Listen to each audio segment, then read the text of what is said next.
Let's get started on Chapter 8, Network Hardware in Depth.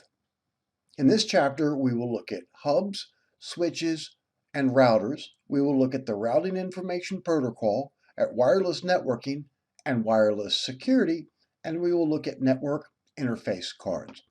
Let's start with hubs and switches. Hubs and switches are both junction boxes which are used to connect workstations and servers together. But the key difference is that whereas with a hub, only one computer can send data through at a time, with a switch, multiple computers can send data through at the same time, and what that gives us is more bandwidth. If we look at a hub, we can see that when data is sent from one computer to the hub forwards that data to all other computers. That's the nature of a hub. But with a switch, when data comes in from one computer, it is only forwarded to the computer for which it is destined. That way, multiple computers can send data through the switch at the same time. If we look at a hub and take the cover off of it, we can see that all computers are connected to each other, so data sent from any one computer is forwarded to all ports. But if we look at a switch, we can see initially nothing is connected. When the first computer sends a signal in, the switch makes a point-to-point connection between the source and the destination. And when the second computer sends a signal to the switch, the signal makes a point-to-point connection between the source and the destination. So whereas with a hub, traffic is forwarded to all ports and only one computer can send data through at a time, with a switch, traffic is only forwarded to the computer for which it is intended. Thus, multiple computers can send data through the switch at the same time, and that gives us more bandwidth. Let's look at switches in greater detail. Let's look at switching tables, at frame forwarding methods, at the spanning tree protocol, and at virtual local area networks. Let's start out with a switching table.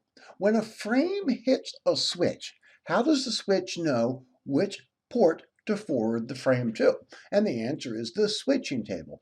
The switching table is in the RAM of the switch, and it shows which port on the switch corresponds to which computer based upon MAC address. And as you recall, MAC address is a serial number burned into the network interface card. The switching table is located in the RAM of the switch and directs the packet from the source to the destination. A switch performs frame forwarding, meaning it receives a switch and it forwards the frame to the destination. And there are three frame forwarding methods. Store and forward, whereby the switch stores the entire frame in RAM before forwarding it, and then it performs error checking on the whole switch before pushing it through, and that is good when you don't want to have any errors at all, such as banking applications, but it's not fast. If you need speed, you use cut-through switching.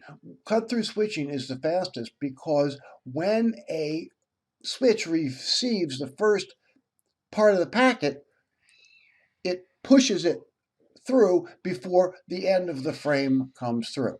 It doesn't perform error checking, and it's great for video, because video, what's important is speed, and if there's a little error, that's typically okay.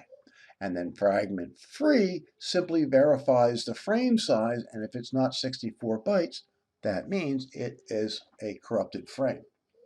Now let's discuss the spanning tree protocol. The problem that the spanning tree protocol addresses is looping. And if there's only one path between the source and the destination, looping is not a problem.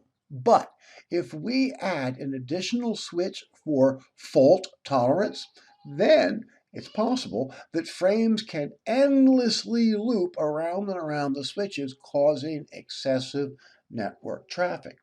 So to prevent a frame from endlessly looping, we implement the spanning tree protocol. The spanning tree protocol is in the ROM in the firmware of the switch, and it prevents frames from endlessly looping between switches.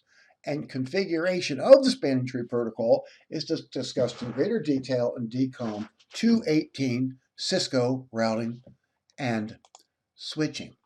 Now let's discuss virtual local area networks. What is a VLAN and why would you need a VLAN? This is a diagram of a multi-segment network. And this is a diagram of a single segment network. So here's the situation.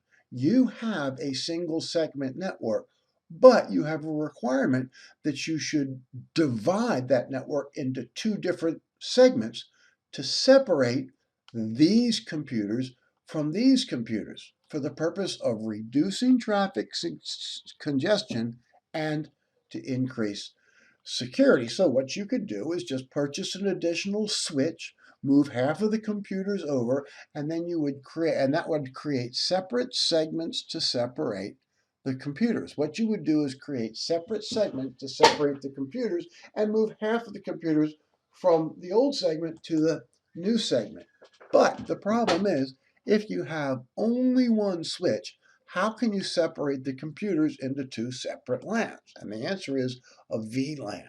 A VLAN is where you take a single physical switch and you logically chop it into two separate logical switches, and thus each port group constitutes a separate VLAN. It functions as if you really have two different network segments, but it's really one single physical LAN.